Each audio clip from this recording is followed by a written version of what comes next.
Well, ladies and gentlemen, welcome to Attack Wrap here on Rogers TV. I'm your host, Nick Kennedy, and before we jump into our interview, let's take a quick look at your OHL Players of the Week. You might recognize the first one here, the OHL Player of the Week, coming out of the Brampton Steelheads, going to former Owen Sound Attack captain Connor Smith, traded away earlier this year. 40 games played on the season, 10, 16, 26 points. This weekend, 3 games played, 4 goals, another hat-trick, recording his first hat-trick with the Steelheads. Second one of the year, first one obviously coming here at the Bayshore, and 7 points on the year on the weekend rather, for a +6 rating.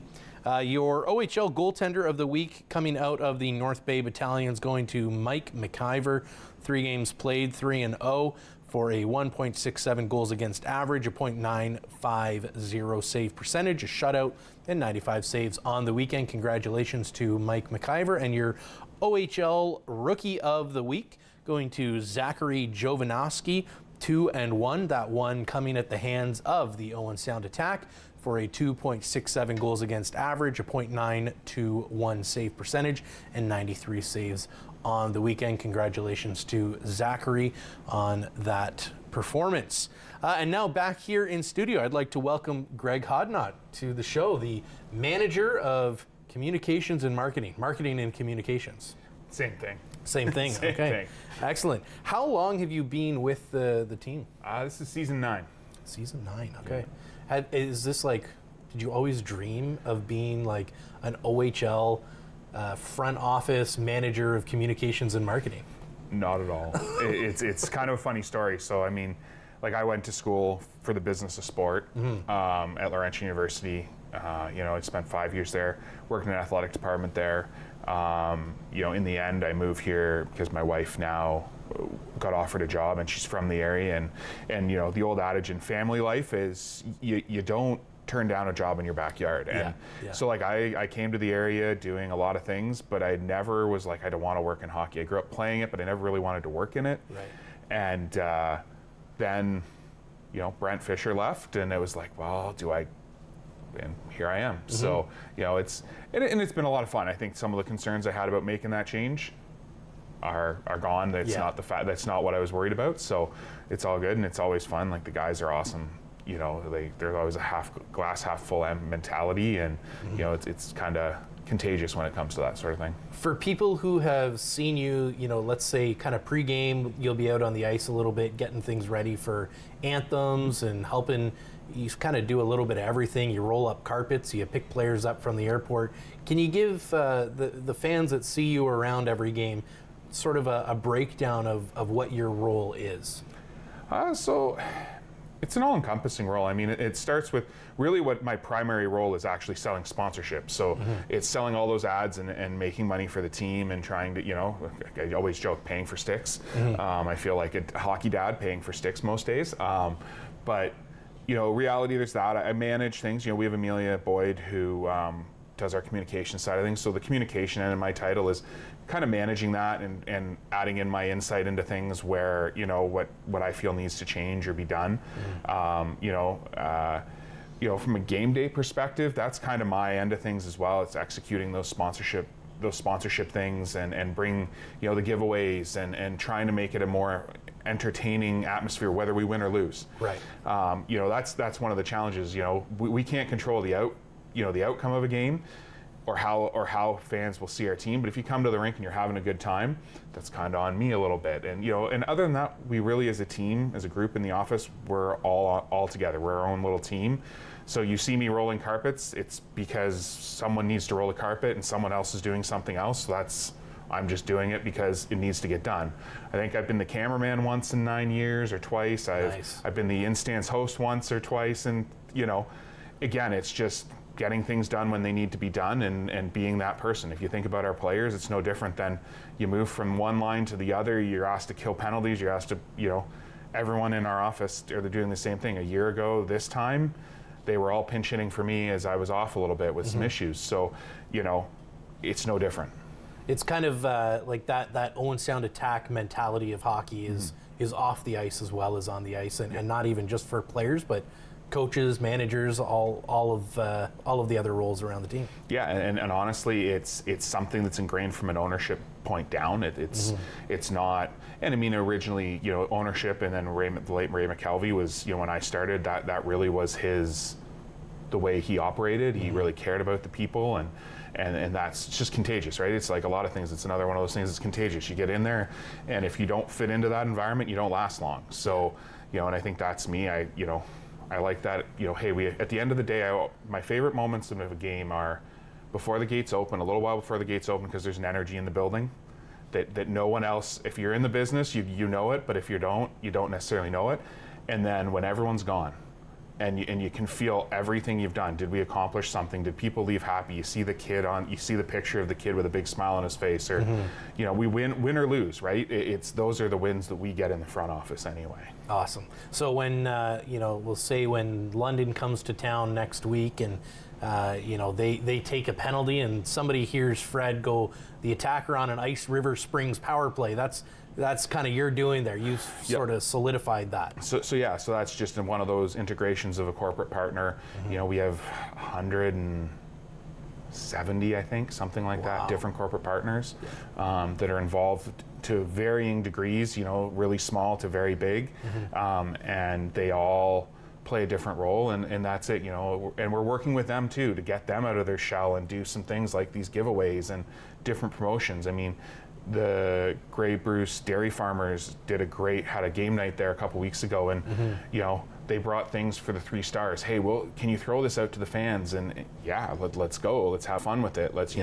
So again, it's things like that are on me, and hopefully help make the building loud and fun. And I know there's some people that don't like the horns and don't like certain things, but they're all part of playing in that environment. And we have the small building, we have to take advantage of that. Absolutely. Yeah. You know what, the louder the Bay Shore is, I think the better the guys play. So I like that. We'll talk a little bit about sponsors as well. I know probably it's affected your job quite a bit now that we've had that deal signed for jersey advertiser spots, and we've seen a couple of the specialty jerseys that have had name sponsors as a part of those. How does that sort of change the way that you approach some of these conversations with sponsors? It really doesn't change it's finding the right people to fit. So I mean, a jersey patch sponsor is a big ticket item. Just like a helmet decal is a big ticket item. Right. That's probably the biggest ticket items we have in our database or list or whatever you want to call it. So again, it's finding someone who sees that value, because there's a lot of value, and for us, we're searching right now to fill those 2 spots, and we're looking for someone that's maybe not so local, but that's a little more regional. Okay. Because again, they're going to be worn in other places. Right. So again, right, they're in Kitchener, it's an advertisement while they're in Kitchener. It's, so that's really what we're trying to search and find right now, is someone that has a little more regional reach, maybe a little provincial reach that kind of gets both, and they'll understand that. Not that our locals don't, but there's just a little more value to that group than our local group, because once they leave town, that value isn't as high for them. Sure. So if somebody's watching right now and they go, man, you know what? That's I got to jump on that opportunity. Do they just pick up the phone and call? Give me a call. Give us a call in the office. Ask for me. Ask for Mark. We all just like that. We all work together on those things, and awesome. And anyone who's new businesses that are looking, we're already looking at next year. It's one of the things that we do from a business side of things is, when we hit into the second half of this year, we're already starting to work towards the 25-26 season. Right. We're on lease renewals for suites. We're on all those types of things, and So anyone who wants to sponsor, give us a call, and we'll try and we'll do our best to get back to you quickly and see if we can find the right fit to make you a corporate partner. Speaking of lease renewals, the Attack got a nice new shiny lease there at the Bay Shore for I think 10 more years, something like that. Yeah. How big of a part do you have to play in deals like that? Obviously, that is crucial to your job, because you're selling even advertiser space on the boards within that arena. In the actual negotiations, not a whole lot. To be honest, that's really an ownership discussion with the higher ups at the city. But I'm definitely involved in the process before they get there. They're looking to me to say, okay, what are the things we need, we want, And like any negotiation, you go with a list that's really big, and then you go, what am I willing to lose out, and you get to the middle. And from that standpoint, we have great partners in the city. They understand what having this team means to the city, not only from a spiritual, for lack of a better term, way to from a business standpoint. I mean, you talk about hotel rooms and you talk about restaurants busy, right? On a Saturday night in Owen Sound, you can't get into a restaurant, right? Like it's packed with attack fans and hotels are packed because we're here. Those things don't exist. That's a tougher go for those businesses. And and that's another reason why we will work with the city here, and we always have, to try and bring different events as well to the city, and whether it's OHL or CHL type events, or maybe Hockey Canada event or a curling event or things like that maybe we can partner with them to again help the economic benefit to the city from that standpoint. Awesome, very cool. Random question, but what is the most obscure sponsorship you've ever had to sell, or like the weirdest thing you've been able to get somebody to actually sponsor for a game? That's a really hard question. To be honest, I did, and it wasn't here, when I was at the university, we sponsored, and it sounds really silly, I sponsored our student fan group. Okay. So we had a student fan group called the Pop Bangers, and so it's exactly what it sounds like. These students, and I was one of them as a student because I went to the school. Right. And so basically, every basketball game, every soccer game, all that, we as a department would bring out bins of pots and pans, and they would stand behind the visiting bench and bang them the whole time. So we sponsored them, and that's branded awesome. The pots and pans and the bins that came out in it. Yeah.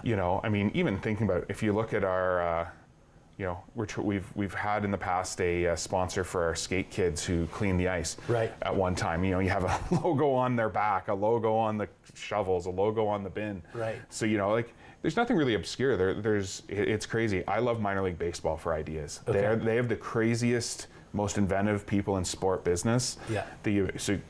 Everyone talks about the Savannah Bananas. That comes from that minor league baseball mentality where I will do whatever it is to make it a fun time for people. That's awesome. We had something similar at my university. We called it the kitchen, and everybody got up there with the pots and pans. So that's great. I wanted to talk, obviously, we're doing a show today, and we're preparing for playoffs. We almost had to play a play-in game, and there wouldn't have been a show today, but thankfully, the Sioux gave us a little help there and defeated Sarnia, and now we are in the playoffs, getting ready to face off against London.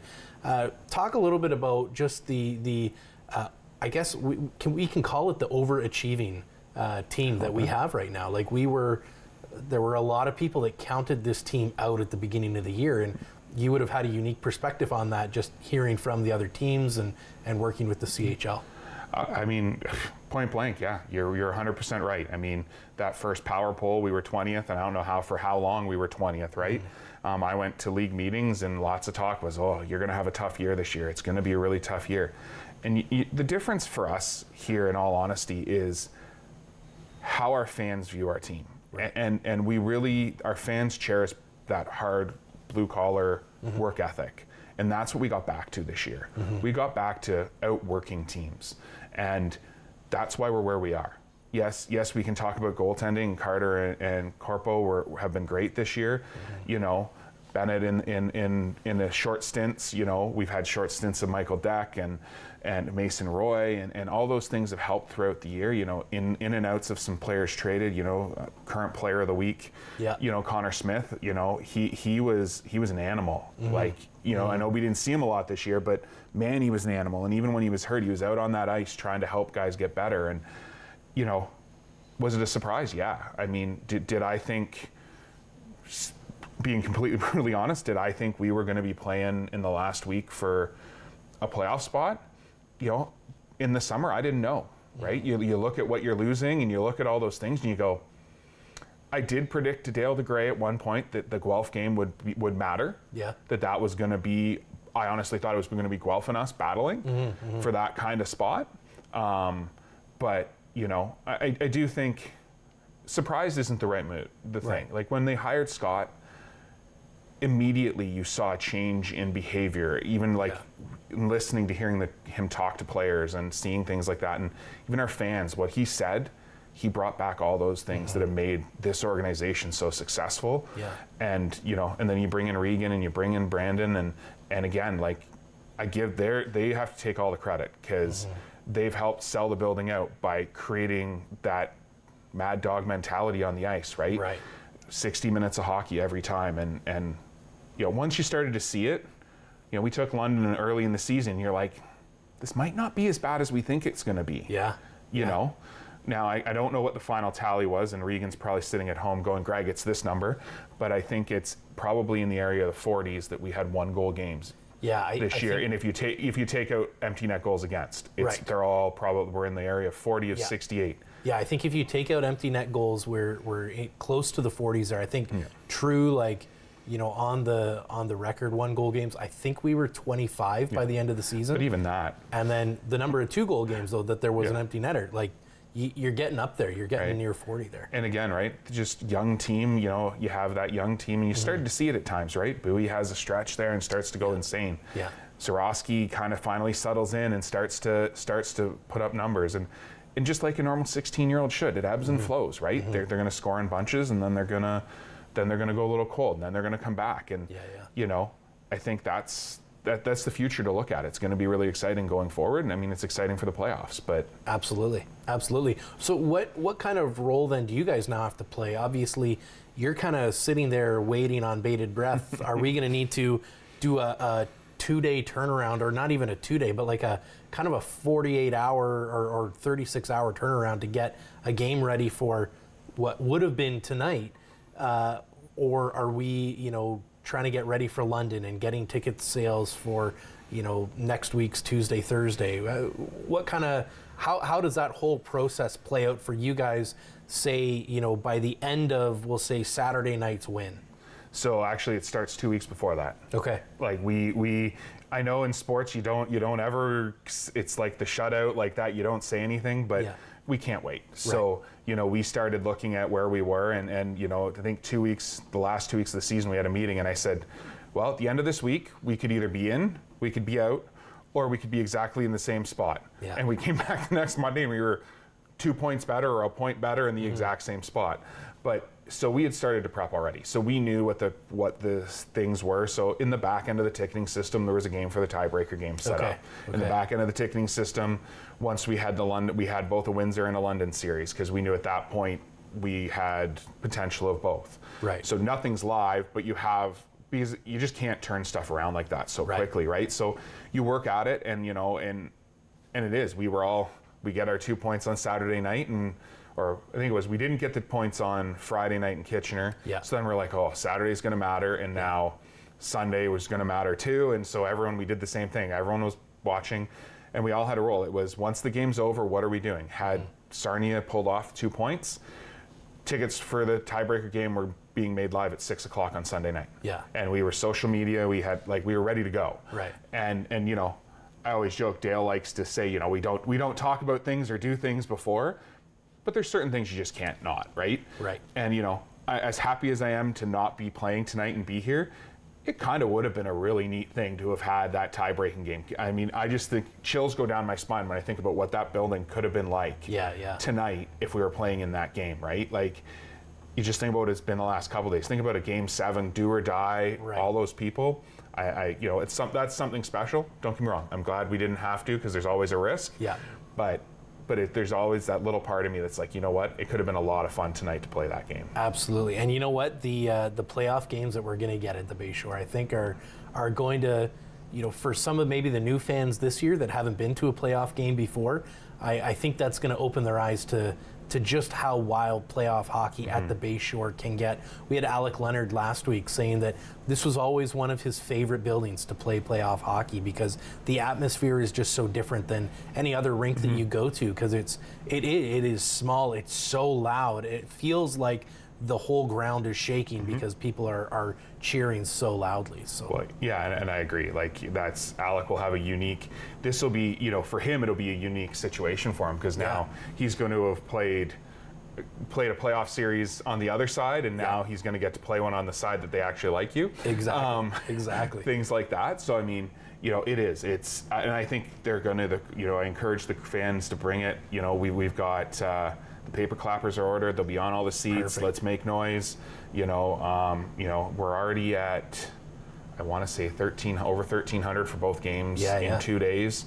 So, keep pushing. Seasons ticket holders have till 1 o'clock on the day before the game to claim their seats. Okay. So I'd ask them to get ahead of that a little bit if they can. If you're going to come, call us, do it, come see us. Yep. We want to know the building's full. It'd be really nice come Friday to be able to put something out that says we're down to standing room. Right. Irregardless of what happens this weekend. Yeah. I think that's another big push for our players. They see that. It could really help be a catalyst as they hit the ice in London, knowing, no matter what happens down here, we come home, we've got a friendly building to come into, and our fans are going to be behind us like they always are. Absolutely. Well, and you know what? I'm expecting people to come with pots and pans now. You said I'm expecting go to the thrift store if you need to. Like, you may not want to take your good pots, but I'm expecting some pots and pans in this game. Yeah, well, I don't think it's against the rules, so. Okay, there you go. All right. I don't think so. I'd have to check the official rule book, but I don't think it's against the rules. Okay, perfect. Obviously, they got to stay in your hands. Yeah. But yeah. Okay, that's good. I'm liking this. What are some other things you guys got to work with? Obviously, you mentioned a little bit about seasons ticket holders. They get first claim at their seats. Is that how that works for playoffs? Yeah. So as a seasons ticket member, you get actually first claim for any event we bring in. Okay. So like, again, when we've had Canada-Russia series in the past, or All-Star games or things like that, they get their first right of refusal for their seats. So basically it's just part of the agreement. You've committed to come to do 34 games with us. You get that opportunity, and there will be some that open up. We have some corporate ones that they just buy the regular season, and when playoffs come they don't, which is nice, because then those seats free up for regular people to to buy those seats that aren't seasons ticket holders. And but yeah, it's pretty simple, from that standpoint. Dealing with season ticket holders is great. We have an amazing fan group of fans, period, but season ticket holders as well. They they tell us when they don't like things, which is good, because there's a lot of teams around the league. They make moves, they do things, and you wouldn't know things have changed. Right. Right. But we try and do right by them every time we can, but sometimes you can't. Just like anything, you can't always give them what they want. Totally. For a seasons ticket holder, obviously, if somebody is interested in becoming a part of sort of that attack group of seasons ticket holders, what process do they need to go through? When do they have to wait to be able to jump on, a pair of seasons tickets, we'll say? Well, I'm actually hopeful we're going to launch seasons tickets by the end of the week. Where I'm just today I've been working on the website and getting all that information together, and we're hoping to launch seasons ticket renewal and new seasons tickets. We have a waiting list spot on our website. You just fill that out. It goes directly to Leanne, and Leanne will already contact you, because our cap for seasons tickets is 1,800. Okay. So, and I think we're at about 1,400 right now, so we can take them right away. Yeah. But yeah, hoping by even Thursday maybe, we'll have it in place, and we'll be able to open up seasons ticket renewals and new seasons ticket holders. And it's as simple as coming down and seeing us, and we'll tell you what's available. I always laugh. We send them with a piece of paper or a sticky note. Go look at these seats, sit in them. Let me know if you like them. Things like that, because again, you're committing to 34 games in those seats. And exactly. Once we open single game sales, we always turn off seasons ticket sales, just because it's so hard to give them their seat for 34 games after that. Totally. So walk us through a little bit, what would a season's ticket at the Bayshore cost somebody? What do they get? Obviously, you mentioned the 34 games, first right of refusal for big things. What else is kind of a part of that whole deal? So seasons ticket holders, it depends on whether you're in our most demanded sections, which are kind of, we have the 3 in both ends and 3 on the sides that are kind of a little more money. So they're going to be $840 again this year. Okay. One of the things I can announce here that hasn't gone out publicly really yet is it's actually a 33 game seasons ticket. Okay. Because this year we will be hosting a school day game for the first time in franchise history. Very cool. I'll save the date and all that for later, but Yep, one of the yep. things we've done is we've pulled that out of the season's ticket package, and that allows us to sell all those tickets to the schools and things, and then once we get all those in, then we can go back to season's ticket members, and they can, if they want to come to the game, I warn them how loud it will be. If you went to the Hockey Day in Canada high school games, I mean, I left with ringing ears, Yeah, worse that was than I next normally have. But you know, so it's, you know, they get 33 games this year. There's usually a gift. This year we did the little cooler bags, calendar. Can't remember what the other thing is. You know, they get some vouchers for the concession. They get some bring a friend vouchers. So like each person gets 2 bring a friend vouchers. The idea being, I'm hoping you're going to bring a friend with you, and hopefully we get it. Whether they buy 2 games, they come back later on their own, or they buy season's tickets. Hopefully it's a win for us that way. They have a rain check program that allows them, if they know before their before a game that they're not going to be able to be there, they can rain check their tickets, which allows us to try and sell those tickets to the public, and allows them to then use that down the road for a future game. Cool. Very cool. So season tickets, you mentioned cap is around 1,800. And that'd be just over 50% capacity, is it? Yeah, I think it works out to about 60%. So what it does is the 1,800 number we came up with kind of back when the Nick Suzuki, when they were making that run shortly after I started, because we had a real good influx again, from that group. And we looked at it, and that allowed us to still have enough room for, in this now mark, to sell groups and have mini games and choirs for anthems, and have other groups come to games, and allows just for other tickets. Because if you completely sell out your arena with season's tickets, you start to lose that. You know, it's all like a stepping stone, right? You have a family that comes to games, and you start to build that fan. And then if they can't come to that game because all their season's tickets, it's tough to build and continue. You know, as our season's ticket holders get older, every year we lose some because they just can't attend games anymore. And so now you're hoping to backfill that with those people that have bought in a flex pack or a single game, or come on they've come to a couple of games, and every year they come to a few more. And then it's like, well, we should just buy season's tickets. So that's the idea of it. So you want to have that space. So that's kind of why that 1,800 number kind of came in, and we were comfortable with it, with the way it allowed us to manage the building. Excellent. And I mean, some of our craziest fans are season's ticket holders, our loudest, our most passionate, and I mean, that's got to feel good for you to see that. It's amazing. I mean, if anyone doesn't know Keith Davidson, I mean, and people around the world, he's not in the building, everyone's worried. I get asked about him. Like, no word of a lie. If he's not there for a night for whatever reason, people are walking around asking, is Keith okay? Like, the guy, and visiting fans, where's the guy who paints his face and has the signs and the flag and so again, like, and we have a great group in the Attack Pack that support us, and all that group, and the fans that get on the buses. It's an exciting thing for us to have that support, and we're starting to, after COVID, see that come back in other markets too. We've had Guelph had a fan bus up here for that final game.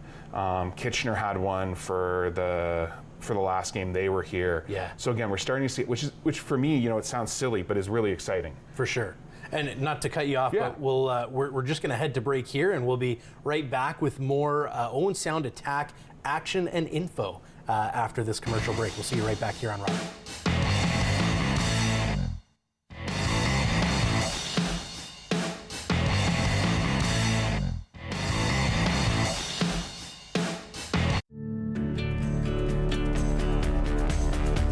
This program is brought to you by Rogers Xfinity, connecting you to more of what you love.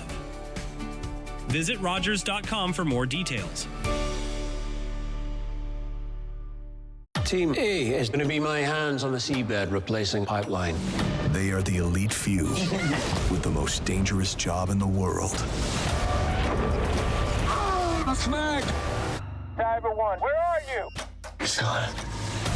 Based on the incredible true story. I got an idea. No one gets left behind. I'm not losing a diver today. Last breath.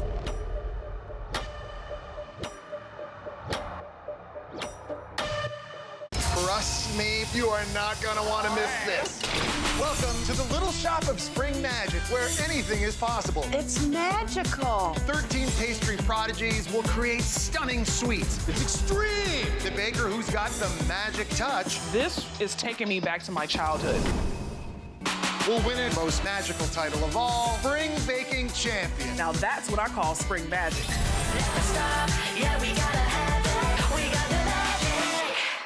You're watching an interesting local show on Rogers TV and you want to know more. That's when you head to rogerstv.com. Our website provides more information about our programs, our hosts, our schedule, and about how you too can get involved with Rogers TV. Visit us online at rogerstv.com.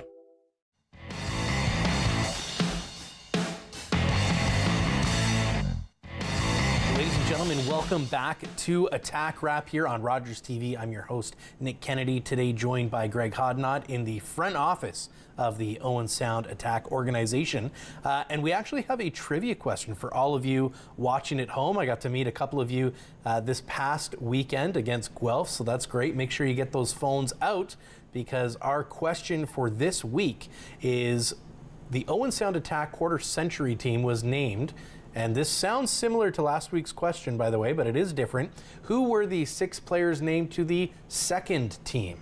Last week we did the first team. Who are the 6 players named to the second team? You'll win yourself a pair of tickets to Game 3 against London on Tuesday, April 1st. Puck drop 7 o'clock here at the Bayshore. Bring those pots and pans. Buy yourself a cowbell. Get a horn at the Attack shop there.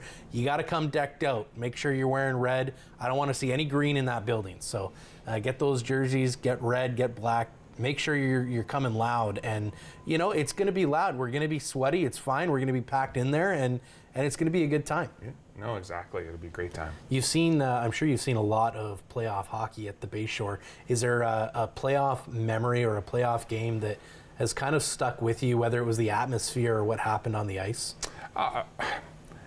Not at the Bayshore. I was at the overtime winner in 2011, so Okay. that is a a memory. I was up in the corner, and my family, my in-laws, actually it's a funny story because we rode a bus from Paisley. So you talk about our fan base, and our fan base is so big and comes from outside that, but I think for me as an employee, we played, and I think it was in the Erie series, my first year, and Petey Palmu gets a penalty, and I mean, it's not a penalty. Right. And the fans are all over the ref, and they are all over the ref. I've never heard a building so loud and all over the ref.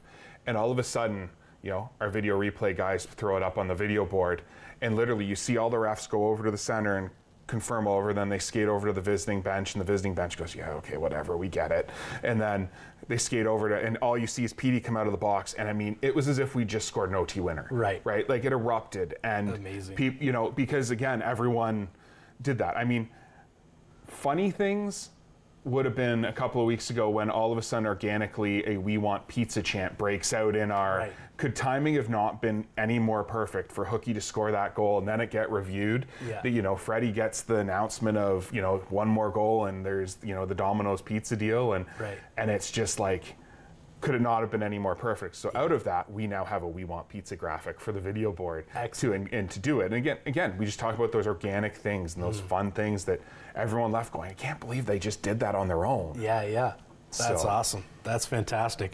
A couple of changes are coming with this next year. Obviously, we know that things may look a little different on the ice with this new NCAA rule, but things are going to look different kind of even potentially on the players. We've got some new deals that were struck, and maybe give you a couple minutes there to talk about that. Yeah, so the CHL, we had a longtime partner in CCM, and a great partner in the grand scheme of things. Maybe a couple tough years at the end there, but lots of reasons for that. But they decided not to come back, and from a standpoint of a jersey standpoint, Under Armour is our new licensee from a jersey standpoint. So there isn't much changing in the jersey. There isn't. There's some little changes in terms of just because of how the Under Armour logo will look and things like that. But your red, white, and blacks are still the red, white, and blacks for now.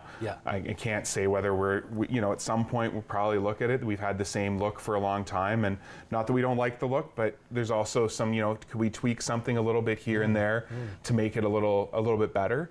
But yeah, so Under Armour comes in with that, and then again with CCM going out, our hard goods, you'll see a lot more Bauer in the building. Okay. So our players will be all outfitted with Bauer gear. So from a, everything from shin pads to gloves to helmets will be Bauer next year. So, you know, and on that front, you know, right now I'm working with Trev, our equipment manager, to figure out how we're going to handle that excess equipment we're going to have at the end of the year, whether we're going to have a big sale. I mean, he has avenues to try and sell it to wholesalers and things. So, but there's definitely talk about trying to hold a bit of an equipment sale at some point over the summer, or maybe towards the end of the summer as we're coming back, and to give fans an opportunity to, you know, buy anything from sticks to gloves to shin pads to pants to everything that comes out of there, you know.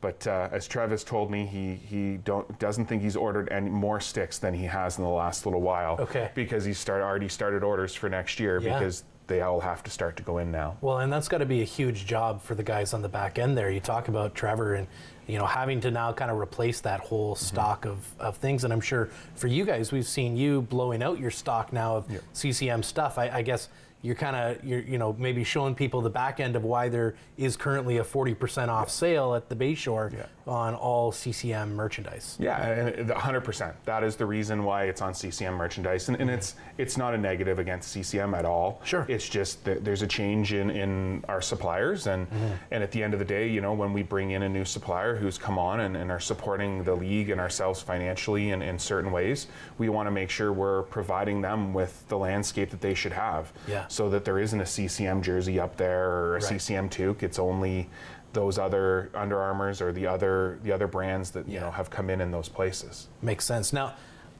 you have struck my curiosity, and I don't want to pry too much because I don't want to spoil what could be a really wonderful surprise one day. But I know you mentioned, you know, talking a little bit about tweaking the jersey and stuff like that. You had a big hand in the Grays jerseys that we saw, and I know those were very well received. A very different looking jersey, and obviously for a very specific and cool you know, purpose, obviously to celebrate the Owen Sound Grays.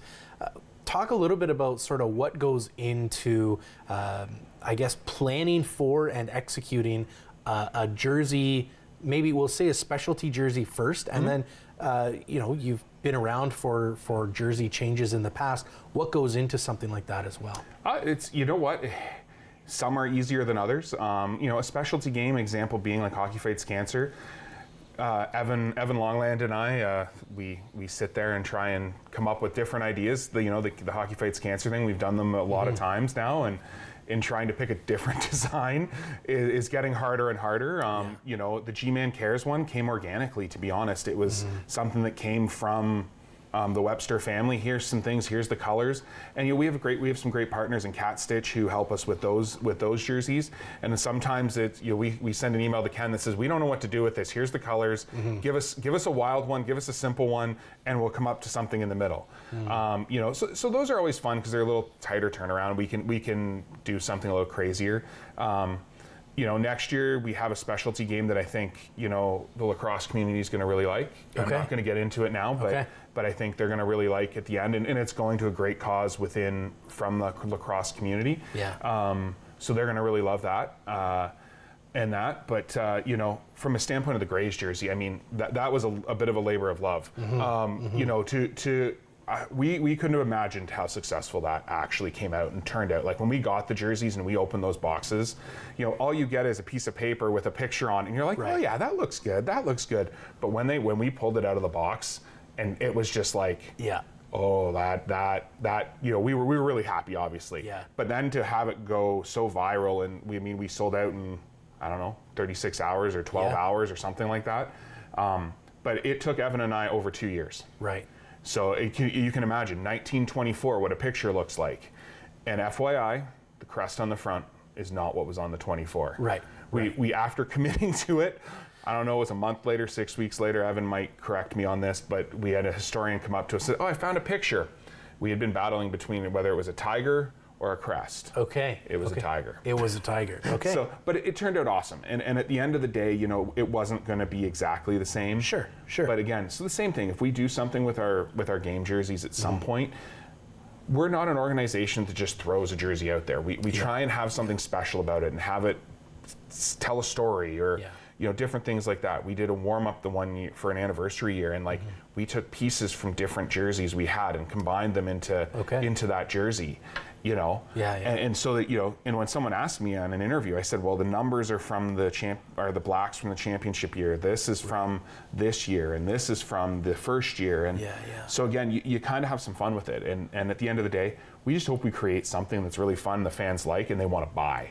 At the end, especially for the charity ones, you know, from our own standpoint, you know, I love our jerseys. I think there's just some tweaks we can do to make them a little nicer and have some fun with them, and it could be 10 years from now, it could be 5 years from now. We really haven't gotten into it, but it's just, we've said with this change in supplier, is there an opportunity to maybe look at that and have some fun with it? And you're not going to see a drastic change. Let's put it that way. I think everyone loves our jerseys and that, but you might see some little changes. And I'm sure you guys hear all the time, you know, there's always the debate, and you'll see it in every fan page the Attack have, is the Reds versus the Blacks and which jersey people like more, and it seems like a pretty split decision on that. The thing that I think maybe some people may not know is, I'm sure they've noticed, but they may not know why, is the numbers on the back are different on the red jersey as they are on the black jersey. And maybe you could talk a little bit about why the black jersey numbers are unique from the white and reds. So the black jersey, I don't know the whole story behind it, but when they did the black set, it's actually Andy Brown and Ken Catania at Cat Stitch. Ken's been our guy who's done numbers and name bars for us for years. And my understanding is, you know, Brownie and him sat down and said, you know, what are we doing? What can we do? And they just came up, like, so the font that's in the back, the numbers, is a completely designed font by Ken. Cool. So, you know, and then you look at it, and it is. It's just, it's a nice looking, different. I'm a big believer on third jerseys being different. And that's the only reason I talk about maybe looking at altering your jerseys a little bit. Right. Like, if you look at different teams, look what Guelph just did. Yeah. Right? You think about what their third jersey looks like now. That's a sweet looking jersey. It's a nice jersey. Right? There were a few there. And I know I shouldn't say that. That's a Midwest Division rival. Sure. But they did an awesome job on that. Absolutely. Kitchener's third jersey is completely a deviation away from what they normally wear. Yeah. So that's where, like, I feel like right now we have 3 colors of the same jersey. Sure. For the most part. Sure. Which there's nothing wrong with that. Yeah. But I you know, that's where maybe my thing is there a little tweak we can make so that one of them is just a little different. Right. And it could be white, it could be red, it could be black. You know, we really haven't had that discussion, but you know, I would say Brownie and Ken put that together, and you know, and it came out of, we used to wear black. Yeah. So like our primary color before we switched to this was black. Okay. And then when they brought the thirds in as black, they were like, we really need to do something cool with it. And I could be wrong, but I want to say the numbers might have looked like the numbers from the championship year. That's what I've heard as well. I think is what it is. And Brownie will be saying, Greg, I've told you this 7 times. Sure. But I'm pretty sure that's what it is. And when they did it, they're like, why don't we do this? And I mean, it couldn't have turned out better. Yeah. They just look so good. Legendary jerseys, for sure. You've talked a little bit about the color aspect, how, you know, at one point the primary was black, now it's red. I know you had to go through a little bit of work there with the CHL when you were getting that Grays jersey together to tell them, like, hey, we're not just making a special jersey, but the colors are going to be completely different. It's going to be this orange jersey. We're going to wear it multiple times. It's not just a one-day jersey. What kind of things have to go into that? Like, how far in advance do you have to tell the CHL, hey, we have a different colored jersey that, you know, you're going to see multiple times throughout the year? So we had to apply for it. In the end, I had to apply for it a year out. Okay. So when I say we started working on it 2 years, it was a 3-year project essentially. Yeah. But a year out, because that's also the ordering time, because that's when I'm not sure what the new one is yet, because we're just in that first year with Under Armour, but with CCM, it was we had to, any of those changes had to kind of happen, like it'd be September of the year before I had to commit to what we were doing the following year. But it really isn't, the league doesn't have any real issues with that. I mean, it's all about trademarks, and we went through the hoops of, we talked to the gentleman who bought the Grays from Owen Sound and moved them to, now they're in Caledon, I think. Okay. But to Brampton, you know, we got permission from him, because again, it wasn't about, what we mistakenly did with that project was we were so focused on honoring the championship group, that 24 championship group, that we didn't take into account all those players that played for the Grays, and not purposely. We weren't doing it to be a slight against them. Okay. But but we didn't take that into account that, there's how many years of players that wore that Grays jersey and how iconic it is in this area. So, I mean, that's, I think, why we had so much success with it. Yeah. And we're not throwing it out that we wouldn't go back to something in the future. There is definitely a chance of that. But right now, it's not for next year, obviously. Yeah. But, I wouldn't say we're out of the realm of doing something again with it. Well, and I ask that question as well because I think some people go, oh, well, why don't you just do this? And they're telling you in April, and the season starts in September. Yeah. You're like, well, actually, it actually takes multiple years of lots of work to put something like that together. And I mean, even I use the Grays as an example. It's just the time of making sure you get it right. We want to get it right. We wanted the way it turned out to be the way it turned out. We didn't want people to go, that doesn't pay homage to them at all. It doesn't look good. It doesn't. So I mean, like I said, we couldn't have done better. And everyone involved couldn't have done better. Evan and I argued for months on end at times about different things, and we'd let it go, and then we'd come back to it. And it was great. But every year that's it. So we sit down. Most years for these jerseys, it's honestly just a check mark. Yes, we're staying where we are. Right. But if we were to do something again, it's us looking at photos and deciding what we want to do and how we want to make it look. Can we get the trademark to use the proper logo? Sure. Things like that. Excellent. Well, I know, I think I showed up 30 minutes after you guys opened the day they went on sale because I knew I had to get one. Those are great looking jerseys. Big congratulations, by the way, to Joanne Wepler for winning this week's trivia question. Joanne, you can pick up your tickets at the Bayshore box office before the game, obviously. There's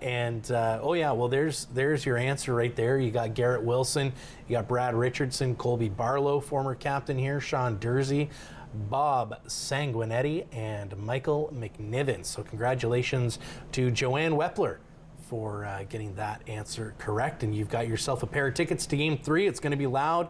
It's going to be proud, and you better you gotta get those pots and pans, your bells, your horns, whatever we need. Let's make that place loud. I don't want Dale Hunter to be able to call a timeout because we're just going to be so loud. He's like, it's not even worth it. So that's what I'm hoping for. Real quick, you've got obviously the draft is coming up here pretty soon. I think the lottery is tomorrow for the first overall pick. What goes into it from your side of things, getting ready for the draft? I know a big part of things you've done, I've messaged you before, you're like, hey, I'm actually going down to pick up a player right now from the airport or from this team or whatever. So what all goes into that? Obviously, a kid is going to get drafted, and you guys have them there pretty quickly after they get drafted. Yeah, so a lot of, for me in the draft, honestly, that's all Dale and his team. Getting all that work, the real work to that draft is Dale and his team, and his scouts and the coaches and being involved in that way. Myself, Evan, Amelia, and Leanne and Larissa, ours is, we work with the Attack Pack. We have a bit of a draft party that this year will be over in the Senior Center on the Friday night, and then back over in one of the showrooms on Saturday. And again, from that perspective, and it's getting things ordered for that, and getting food and drinks, and those little things that you think you see when it comes in, and everything's already set up. That's us. That's what we're doing. We're getting that organized. We're making sure the scouts and them are fed, and and that sort of thing for their portion of it, and that they're taken care of. And the tech portion, we work with Freiburg Communications with Rod and his team. He's our tech guy, so that he does an excellent job for us, in terms of getting them set up. Whatever room we're in, he'll be in the week of, making sure the phone works, because there's nothing worse than the phone not working when you need to make a pick, or the internet goes down. What are you going to do? So there's always those things, but that's really what our job is in it. From the other standpoint, it really is Dale and his team, and then it's our job once he makes those picks to, hey, is this guy coming? Dale, is he going to show up tomorrow? Because it's getting a jersey ready for him. We want to have his draft jersey ready. We want him when he walks in the door to have a hat and a jersey and to feel already part of the family. And again, Mark, and over the years, Matt, he'd come in on a Saturday, we're done, right? And he's coming in on a Saturday when he'd rather be at home. But again, it's all about what's good for the team and making that first impression on a 15, 16-year-old kid and their family, who are like, my kid's now going to Owen Sound, I live in Ottawa, or I live, how are they? So getting that first impression and helping make sure that they're welcomed and things like that by just making sure, the I's are dotted and the T's are crossed. Absolutely. And you guys obviously, there may not be hockey happening during the off season, but there is the draft. You're doing things like that. What kind of things can people expect, kind of throughout the summer if they were to pick up the phone and give a ring to the Bayshore? Like, what does your guys' role look like over the summer? A lot of trying to use our time off that we've accrued over a season. Yeah. There's always someone there. We do close. We've gone back to closing for a 2-week span, kind of early July, just for the perspective of it helps us get our vacation used up. For sure. But honestly, there's always someone there. So if you call us, and we might not answer it right away because we're sometimes a very skeleton crew in the summertime. But we definitely have, we're prepping. If you wonder how I have rink boards sold, that's what I'm doing in the summertime. Right. Mark, why we have no suites available come before the season even starts, that's Mark and I trying to get that sold and done. Those are the things we're doing. We're trying to prep all those things that you see happen on a nightly basis, or Amelia's working on her graphics and getting us set for the next year and getting all those templates and all those things done, and Evan's working on cleaning up the community from this year and then looking at next year and where are we going to go, what school visits are we going to do, what can we be involved with, is there something summer, can we go to hottest yard sale under the sun this year, does that work? For us in the summer, it's about being present, but not necessarily always being front of mind. It's a time for us to recharge a little bit, but also to keep going and get ready for the next season. Totally. Excellent. Well, let's just real quick, we've got 6-7 minutes here left, but obviously everybody in the Attack fan base right now is thinking one thing, and that's we're facing the London Knights in the playoffs. We weren't expected to be here. We're glad that we are. What, just kind of as a fellow Attack fan, I know you obviously you're an employee of the Attack, but you love this team. It's like you mentioned, it's a part of your family and who you guys are. So for yourself as an excited fan, what are you looking for this postseason? I think we have a team that can give London a run. I think I'd be kind of a little all over myself if I said, hey, we're going to sweep them 4 straight and that. I think this team has been playing playoff hockey for 3 months now. So this is just another day. Right. This is another day at the rink. They know what they have to do. Carter, I don't know. I go to war with Carter, George in our net, and even Matthew Kaprowski in our net any day. Carter's battle strong. You've seen it. From a rookie standpoint, his first game in Barrie, he comes in midway through, he gets put in the shootout, and he skates over to the bench as a 16-year-old and says, "Don't worry, guys, I got this. You just score and I got this." Again, that's that mentality. He brings that calm. And Landon Hookie, Bruce McDonald, Alec Leonard, those guys have really done a lot in terms of calm down the young guys and keep the young guys going. Sure.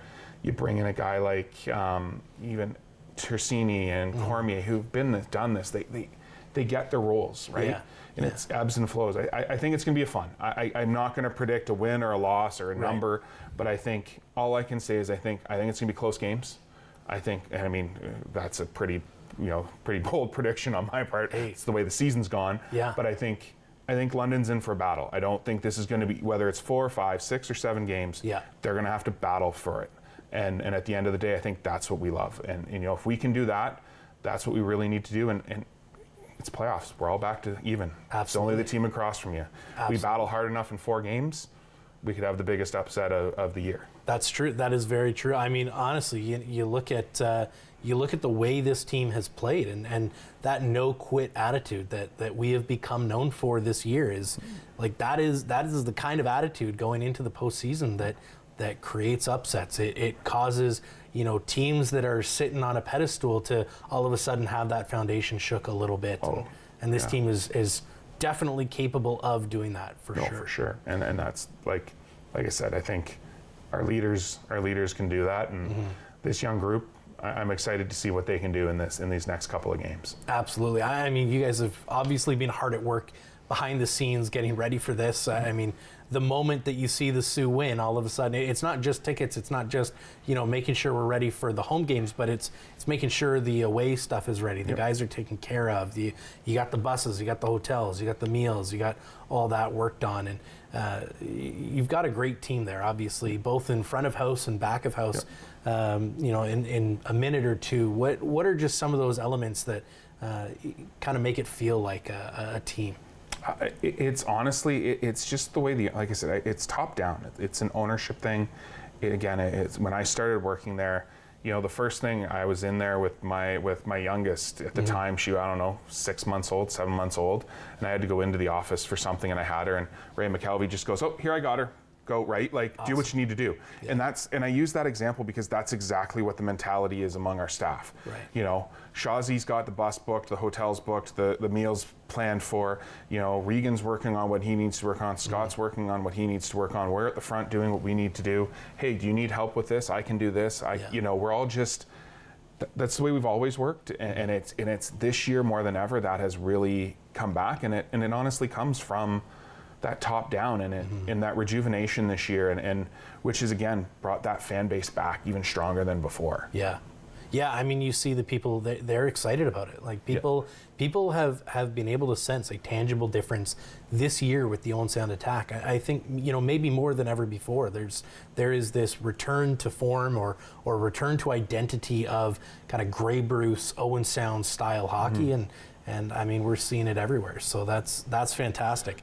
We'll give you just a moment if there's any. I don't know if I've touched on everything that you wanted to talk about, and I wanted to just give you an opportunity if there's anything that maybe I missed or is something that needs to be said from front office to fan base. But I honestly just think, thank you. I think, we work for a great organization, and we can't thank our fans enough. Right. At the end of the day, without them, we're not here. Yeah. Grand scheme of it. We are the smallest market. We are the most challenged market. Absolutely. Our budget is the same budget that the London Knights play with, but they have a building that holds 9,000.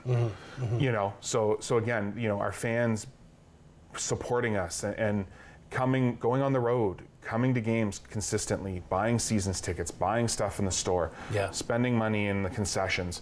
All these things help us continue to improve things, and then work with the city and thank the city for their involvement and committing to us for another 10 years and working together. I mean, there's the big reno going on this summer. It's going to change the boards and the glass, and those are going to be game changers as well. There's going to be some other work they're doing in the buildings. People are really going to like that when they come back. But again, I just thank you. At the end of the day, I don't think we can say it enough to our fans, and sometimes I feel like we don't say it enough to our fans, but we do really appreciate them, and in the good and the bad. Honestly, in the good and the bad. Send me a bad email. I'm just as happy to deal with that as we don't get as many nice emails. That's just typical. Sure. But at least I know you care. And that's our fans care about this team on all levels. Even care about visiting teams. I had to tell, the number of phone calls we had after the Erie player got hurt and had to go out on the stretcher. Right. The phone calls we had the next day and emails. Is he okay? Is he this? The Erie communication guy couldn't get over that our fans were worried about their player. Yeah. Excellent. Awesome. Well, that is great to hear. And ladies and gentlemen, send a nice email over to the Bayshore and let them know how happy you are to be an Attack fan. Get ready. It is playoff season. The Attack are getting ready to go down to London. Everybody said we wouldn't get this far. This team is saying we're not far enough. So let's get ready to bear down in London. You can catch that on CHL, Rogers, all sorts of places. Get your tickets for this next week's game 3 and 4 guaranteed at the Bayshore. Make sure you go on, get those tickets, and we will see you next time on Rogers TV. Done.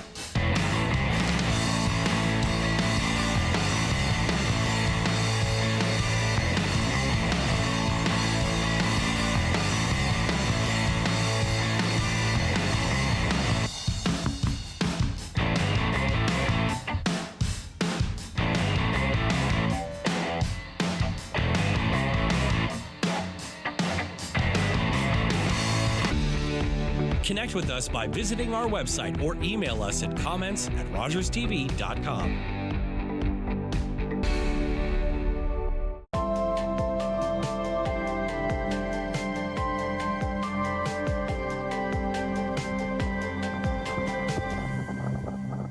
When I was diagnosed with Guillain-Barré syndrome, I was deteriorating in front of everybody. All my life, I lived with sickle cell. I went through a tragic crisis that put me in a coma for 3 weeks. While I was in there, I received a lot of blood to put me in a healthier state. I was given the plasma then through IVIG. Even though that happened so long ago, it still has a massive impact on me today. Thanks to donors, I can live another life. Because of you, I will be seeing my grandchild.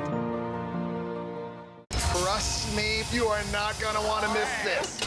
Welcome to the little shop of spring magic where anything is possible. It's magical. 13 pastry prodigies will create stunning sweets. It's extreme. The baker who's got the magic touch. This is taking me back to my childhood.